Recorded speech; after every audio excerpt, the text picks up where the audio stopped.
vu ici, vous parlez du PPRD qui a été suspendu.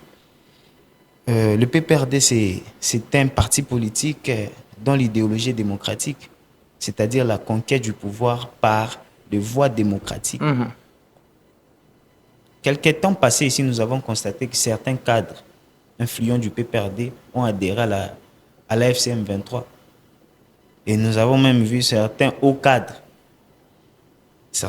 du PPRD côtoyer le rebelle pour déstabiliser. Alors, le 24 avril 1990, le 24 avril 2025, ça fait 35 ans, jour pour jour, depuis que le multipartisme a été instauré en République démocratique du Congo. Alors, en 35 ans, on va dire de démocratie, le Congo a connu 4 cycles électoraux, et compte aujourd'hui plus de 700 partis politiques. Puisque nous allons parler certainement de la démocratie par rapport à la journée d'aujourd'hui, il faudra aussi savoir que la démocratie repose sur les principes fondamentaux tels que la participation citoyenne.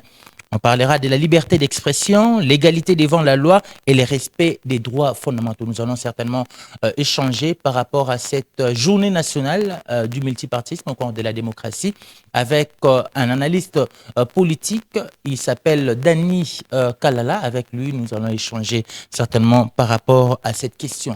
Alors Monsieur Dani, nous l'avons dit, 35 ans depuis que le multipartisme a été instauré dans notre pays.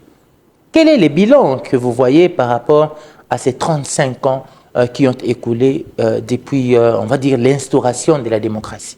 Qu'est-ce que vous voyez par rapport à notre pays dans le tableau, en le regardant, en ce qui concerne la démocratie? Ok, merci beaucoup pour la question.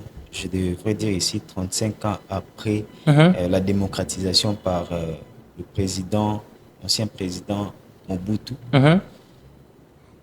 Notre démocratie a connu des hauts et des bas.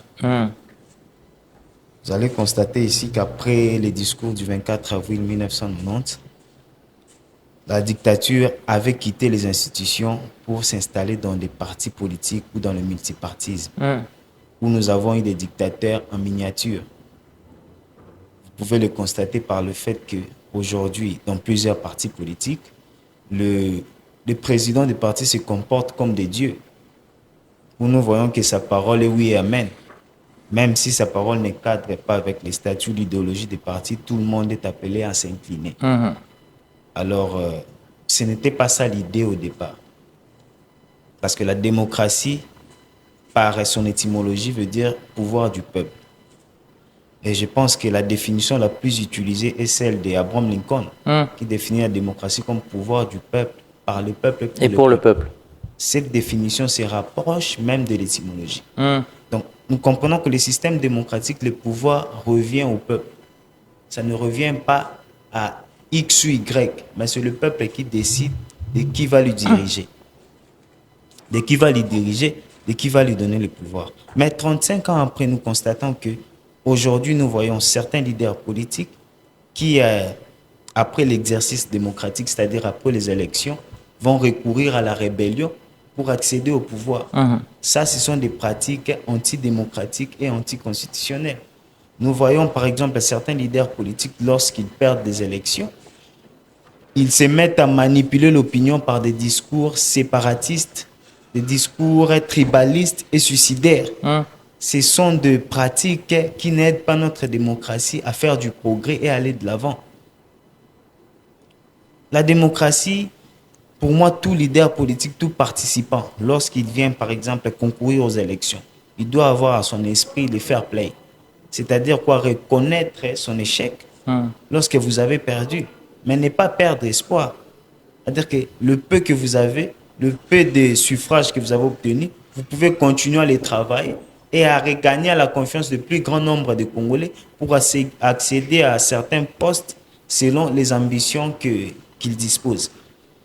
Selon les ambitions qu'ils disposent. Mais bon, je pourrais dire aussi 35 ans après la démocratie, les Congolais sont dans cette phase de maturation. C'est-à-dire que les Congolais aujourd'hui ont adopté clairement la démocratie comme système politique et ont désavoué la prise de pouvoir par les armes.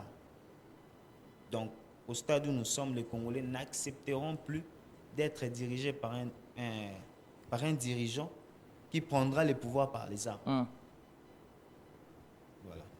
Voilà, les Congolais n'acceptent plus de pouvoir être dirigés, n'acceptera plus d'être dirigés par celui qui prendra le pouvoir par les armes. Mais parlons un peu, parce que là, vous avez parlé des hommes politiques, de ceux-là qui concourent aux élections et que quand ça ne marche pas pour leur propre compte, ils sont là, vous l'avez dit, avec des discours haineux, pour certains avec la diabolisation, certains vont dans des discours séparatistes.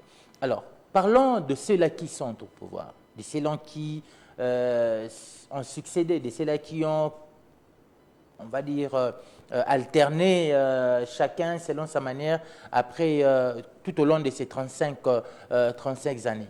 Est-ce que le pouvoir dans notre pays, de manière générale, a pu faire respecter cette démocratie? On va le dire aujourd'hui, c'est vrai, les multipartismes, vous l'avez dit, c'était seulement pas l'idée d'avoir plusieurs partis politiques, mais bien évidemment d'instaurer même les principes que je venais ici de citer, les principes fondamentaux de la démocratie. On parle aujourd'hui de la liberté de l'expression. Est-ce que la liberté d'expression dans notre pays est vraiment respectée?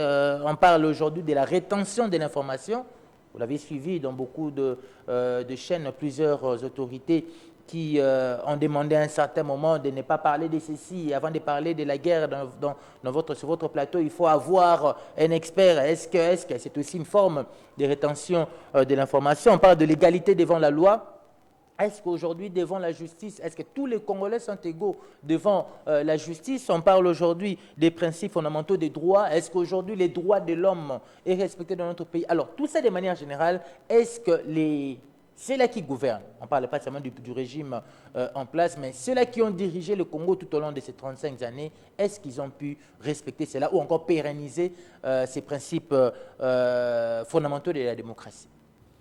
Ok, bon, je dirais que la démocratie a ses caprices, la démocratie a ses exigences. Nous, on a fait 35 ans de marche vers la démocratie.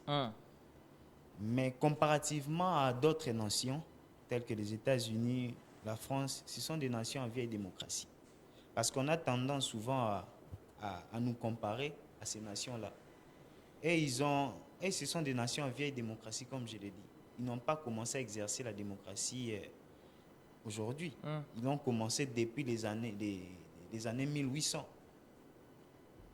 Nous, c'est en 2006 que nous avons eu que l'ancien président, le président honoraire Joseph Kabila, le premier cycle électoral, nous a promulgué la constitution du 18 février 2006.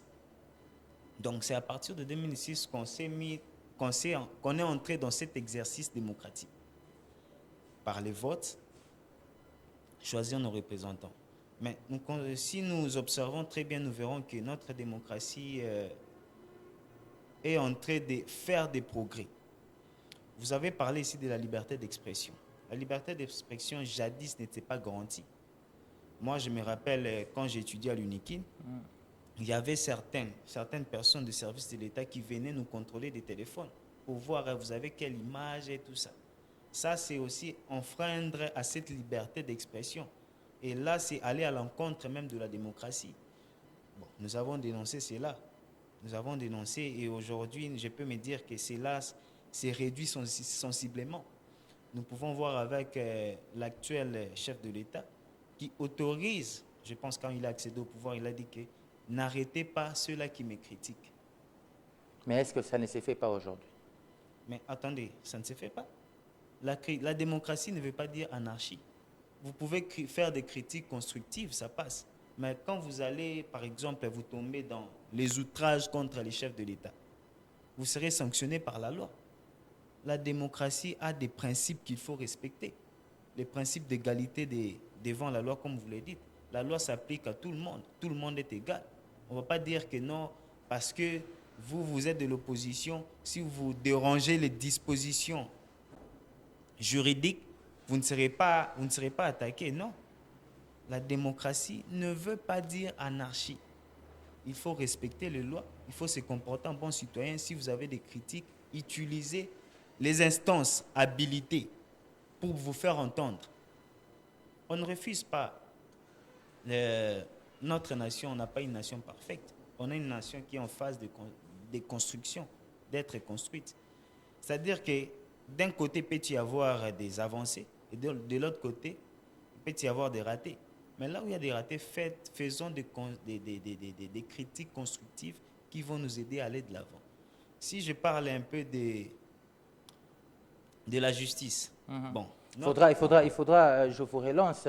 D'ailleurs, en parlant de la justice, le président lui-même on va dire, a reconnu que la a justice reconnu était que la malade. justice était malade. On a eu même des états généraux de la justice aujourd'hui, il y a quelques jours passés, quelques mois passés.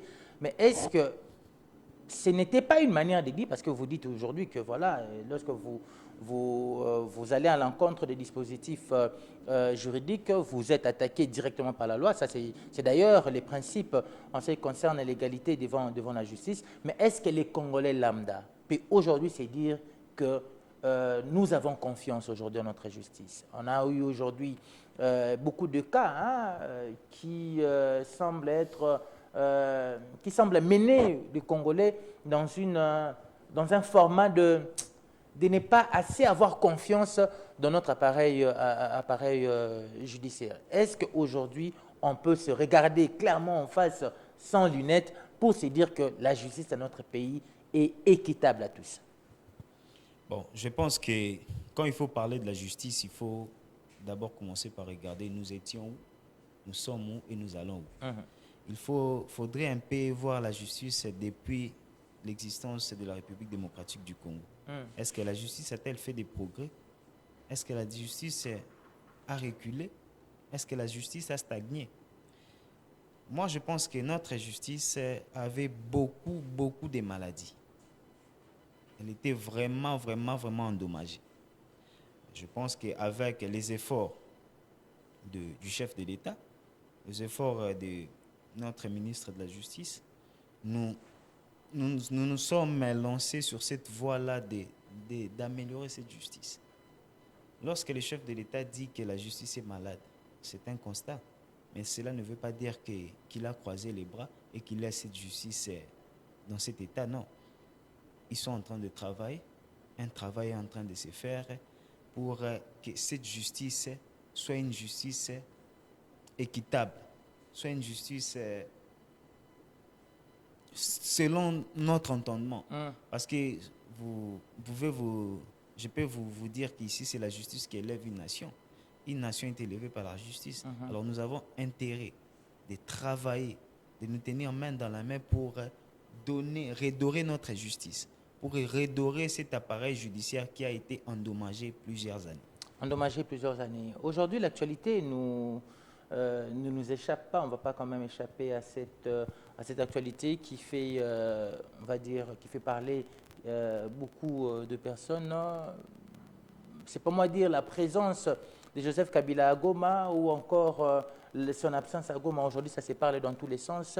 Il est à Goma, il n'est pas à Goma. On voit aujourd'hui le parti du peuple pour la reconstruction et la démocratie, le PPRD, qui a été suspendu. Aujourd'hui, il y a beaucoup, en tout cas beaucoup de choses qui se passent. Qu'est-ce que vous avez à dire, vous, en tant qu'analyste politique? Qu'est-ce que vous regardez en tenant compte de la démocratie, en tenant compte de la journée d'aujourd'hui? Faisons d'entrée avec cette situation à l'est de notre pays, cette situation qui arrive au parti cher de Joseph Kabila, cette situation qui, aujourd'hui, beaucoup de personnes, on va dire beaucoup de langues, qualifient aujourd'hui Joseph Kabila d'un chef rebelle. Est-ce que c'est par rapport à sa présence? Quelle est votre analyse par rapport à cette situation? Vous savez, Félix Houphouët-Boigny disait que la paix n'est pas un vain mot, mais c'est un comportement. Ok. En tout cas, il y a des comportements qui ne favorisent pas la paix. C'est très regrettable aujourd'hui de voir un ancien chef de l'État derrière la rébellion, quelqu'un qui a servi ce pays pendant 18 ans. Et aujourd'hui, il n'est plus au pouvoir de se retrouver derrière cité dans des rébellions. Nous avons vu ici, vous parlez du PPRD qui a été suspendu. Le PPRD, c'est un parti politique dont l'idéologie est démocratique. c'est-à-dire la conquête du pouvoir par des voies démocratiques. Quelques temps passés ici, nous avons constaté que certains cadres influents du PPRD ont adhéré à la FCM 23. Et nous avons même vu certains hauts cadres du PPRD côtoyer le rebelle pour déstabiliser. Ils ne sont pas les seuls, ce n'est pas seulement les cadres du PPRD. Légitimes. On cite aujourd'hui beaucoup de cadres d'autres partis politiques, même ceux-là qui sont proches au pouvoir, qui sont aujourd'hui, qui ont rejoint l'AFC. Est-ce que ce n'est pas seulement le fait là de pouvoir rejoindre, que quelques membres de ces partis rejoignent... Je l'ai dit ici au début que ce sont des comportements regrettables. Voilà. Regrettables parce que la démocratie, c'est un système politique qui nous permet d'accéder au pouvoir par les élections. Si vous voulez diriger ces pays, si vous voulez devenir député ou président de la République, amenez votre projet, votre offre politique, présentez-la à la population et sollicitez des suffrages au sein du souverain primaire et non aller chercher les armes pour vous imposer par la force. Ça, ce sont des comportements qui nous ont pas aidés à aller de l'avant. 35 ans après, ou je peux dire plus de 60 ans après l'indépendance, nous ne faisons que tourner en rond à cause de ces velléités expansionnistes. L'ancien président Joseph Kabila, je me rappelle ici, il a fait une sortie en Afrique du Sud disant que le M23 était une aspiration au peuple congolais. Ça, c'est nous insulter. C'est nous insulter. Les M23 qui tuent nos frères à l'est du pays, qui violent nos mamans. Depuis que on s'est mis à parler de cette affaire de l'Est de la République démocratique du Congo, il faut qu'on le dise. Il y a eu là-bas génocide. On a tué plus de 10 millions de nos frères.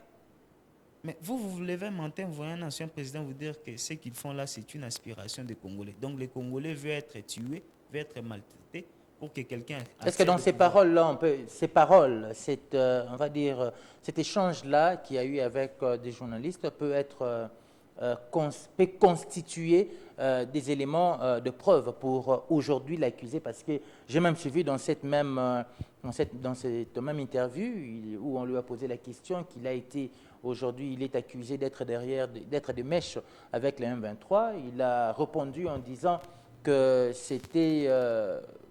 en fait, il a répondu en disant qu'on demande à ces accusateurs de pouvoir fournir des preuves. Mais est-ce qu'aujourd'hui, on peut dire qu'il y a des preuves? Parce que ça s'est dit, les autorités en parlent, ça s'est dit dans tous les médias que Joseph Kabila était un rebelle. Est-ce qu'aujourd'hui, on peut regarder la population et dire à la population de manière claire qu'il y a des preuves qui soutiennent aujourd'hui les affirmations qui aujourd'hui amènent que tout le monde pense que Joseph Kabila est un chef rebelle? Est-ce qu'il y a des preuves? Parce que lui, il a demandé qu'on lui donne des preuves qui font dire de lui qu'il est aujourd'hui un chef rebelle. Ou bien c'est les faits pour lui d'arriver à Goma, encore qu'il faudra les confirmer parce que les informations vont dans tous les sens. Certains disent que voilà, RFI en a parlé. Les autres disent que les proches de Kabila lui-même en avaient informé sur sa présence à Goma. Il y a des images qui montrent seulement Joseph Kabila accompagné vers les frontières de Goma. Est-ce qu'il est arrivé à Goma ou pas?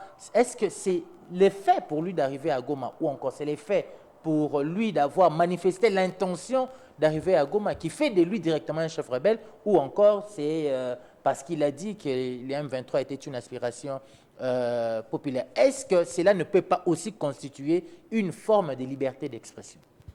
Bon, vous savez que lorsque vous avez quelqu'un comme le premier citoyen des Congolais, le président de la République, le mieux informé de tous les Congolais, lorsqu'il vous dit que le M23 là, c'est Joseph Kabila qui est derrière, c'est-à-dire que le chef de l'État, il est suffisamment informé pour avancer une telle allégation devant l'opinion publique. Je vais vous rappeler ici les circonstances par lesquelles Joseph Kabila est arrivé au pouvoir. Joseph Kabila est arrivé au pouvoir après un coup d'État. Il était chef d'État-major. Mais est-ce que lorsqu'il y a un coup d'État, c'est le chef d'État-major qui prend le pouvoir? Je ne pense pas. La réponse est non, ce n'est pas le chef d'état-major. Mais comment lui, il est arrivé à accéder au pouvoir? Il était chef d'état-major. Bon, il nous a dirigés pendant 18 ans. Il nous a promulgué la constitution qu'il a violée lui-même. Parce qu'il a créé un glissement, il est allé jusqu'en 2018. Il est sorti par les élections. Il y a un statut qui régit tout ancien président de la République. Dont il est le bénéficiaire. Dont il est bénéficiaire. Il est régi par... parmi ses attributions, je crois qu'il y a le patriotisme, la loyauté, la fidélité à la nation et la réserve. Un ancien président de la République, c'est quelqu'un qu'on consulte lorsqu'il y a des questions qui touchent à l'intérêt national. Nous sommes menacés, l'intégrité territoriale de notre pays. Le M23 ont occupé Goma. Il ne s'est pas prononcé, étant qu'ancien président. Ils ont occupé Bukavu, il ne s'est non plus prononcé. Il y a eu carnage à Goma, il n'a rien dit. Mais lorsque les sanctions ont commencé contre le M23, c'est à ce moment-là que le président honoraire sort pour nous dire que c'est une aspiration congolaise. Et il ne s'arrête pas là. Nous avons vu par certains médias locaux ici, certains cadres de son parti dire que le chef a dit le temps des silences est terminé. Il est temps maintenant de passer aux actions. Nous l'avons tous vu ici. Nous avons vu... Parce qu'ils ne se sont pas présentés, les PPRD ne s'est pas présenté aux élections de 2023. Peut-être le temps des silences est révolu. Est-ce qu'il n'y a pas une peur bleue derrière le nom de Kabila? Est-ce qu'il n'y a pas... il n'y a pas une phobie derrière le nom de Kabila? Non, il n'y a pas de phobie. Parce que la logique, c'est quoi? Quand vous n'êtes pas... vous ne partagez pas les opinions de tel régime et que vous êtes contre ces régimes, il faut attendre les élections pour postuler et solliciter le suffrage. Il ne faudra pas seulement attendre les élections pour pouvoir dénoncer certaines... Bon, il ne faut pas attendre les élections, mais pour renverser un régime, il faut attendre les élections. Parce que nous sommes dans un système démocratique. En 2023, les PPRD n'ont pas pris part aux élections. C'est leur droit. On ne va pas les forcer à aller aux élections. Mais vous voyez, après ça, après les élections, nous voyons l'ancien président faire surface, se faire des sorties médiatiques en nous disant que non, je veux revenir, j'ai décidé de revenir au pays.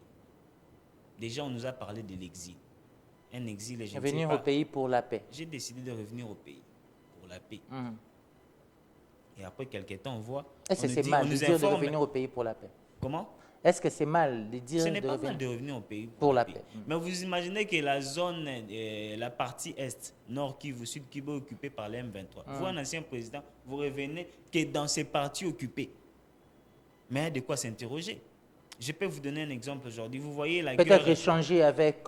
nous avons vu, hein, on est en train de chuter par là, nous avons vu les princes des églises, on a vu les CC, la Senco qui sont allés dans cette démarche de pouvoir être les médiateurs pour faire entendre les Congolais, encore faire entendre et servir de pont, agir de pont pour le pouvoir de Kinshasa et ceux-là qui sont des rebelles qui sont à Goma. Est-ce que c'est l'effet que Kabila, j'insiste sur la question, comme ça va conclure par là, parce que c'est un peu ça qui tourne un peu plus dans la tête des gens. Est-ce que c'est l'effet que Kabila puisse arriver à Goma? Cela n'a pas été le cas. Pourquoi pas avec les prêtres religieux qui sont aussi allés dans ces coins-là? Bon, ce n'est pas le fait que Kabila arrive à Goma. Je vous dis ici, imaginez un peu le président Poutine. Il a une guerre avec l'Ukraine. Il voit son opposant aller dans la zone où l'Ukraine occupe. C'est inexplicable. Je peux vous donner un exemple aujourd'hui. On a par exemple un membre de l'Union sacrée. Vous le voyez aller à la zone que le M23 contrôle et rester là-bas, avoir la paix là-bas. Mais comment l'ancien président a-t-il préféré de revenir que par la partie occupée par le M23? Est-ce que cela ne sont pas des imaginations? Non, quand on s'est dit que voilà, il est arrivé là-bas, peut-être c'est pour, puisqu'on n'a pas encore eu... Ce sont des indications qui attestent que l'ancien président Joseph Kabila Et est des derrière mèches. cette affaire, Ah, et de mèches d'accord. avec les M23. Mhm. Parce qu'en tant qu'ancien président, Il ne pouvait pas il aller ne là-bas. pouvait pas descendre là-bas. Il pouvait descendre en Gilles ici Ok, et rentrer calmement là à Kingakat. ok. Mais pourquoi il a préféré descendre à l'est du pays, par des zones Mais est-ce occupées qu'il y par a, les il y M23? a des dispositions constitutionnelles ou encore juridiques, et j'emprunte vos mots, qui interdit à un Congolais ou encore à Joseph Kabila de pouvoir circuler dans d'autres, comment on dit, dans les territoires nationaux. Parce que Goma, bien qu'occupé par les rebelles, mais ça fait partie du territoire national congolais. La Constitution donne le droit à tout Congolais Des de mouvoirs. barrer la route à toute personne qui veut prendre le pouvoir par la force. Ok. Le M23, je pense que nous l'avons suivi. Ils ont dit qu'ils vont marcher sur Kinshasa. Donc les M23 menacent le gouvernement établi légitimement. Et comment expliquer qu'en ce moment-ci, l'ancien président, lui, trouve bon de commencer par là? Vous voulez nous dire que non, toutes ces accusations contre lui sont fausses? Non, ces accusations-là sont fondées. Et je pense que le gouvernement congolais a des preuves irréfutables contre ça. Merci beaucoup, Monsieur Dani Kalala. Je rappelle ici que vous êtes analyste politique et vous avez voulu prendre part à cette émission pour pouvoir certainement parler du multipartisme. Alors, quel est votre mot de conclusion par rapport à la journée d'aujourd'hui et qu'est-ce que vous pouvez dire à la population qui nous regarde? Ce que je peux dire à la population qui nous regarde, aux jeunes, c'est que les Congolais aujourd'hui n'accepteront plus un leader qui prend le pouvoir par les armes pour les diriger. Ce que les Congolais veulent, c'est la paix. Et les Congolais ont adopté la démocratie comme système politique. C'est-à-dire que si vous êtes contre un régime, si vous estimez que non, tel n'a pas bien géré le pays, vous pouvez dénoncer. Mais la dénonciation ne veut pas dire l'anarchie. Il ne faut pas violer les lois du pays. Dénoncer tout en respectant les lois du pays. Si vous estimez que X ou Y n'a pas bien fait les choses, attendez les élections pour les sanctionner. Il n'y a que cette voie-là qui peut nous conduire vers un changement que nous voulons. D'accord. Merci beaucoup, Monsieur Dani Kalala. Merci d'être passé. Je pense que c'est une première, mais ça ne sera pas une dernière. Vous pourrez toujours revenir pour donner votre avis par rapport à l'actualité dans notre pays. Je vous remercie. Merci beaucoup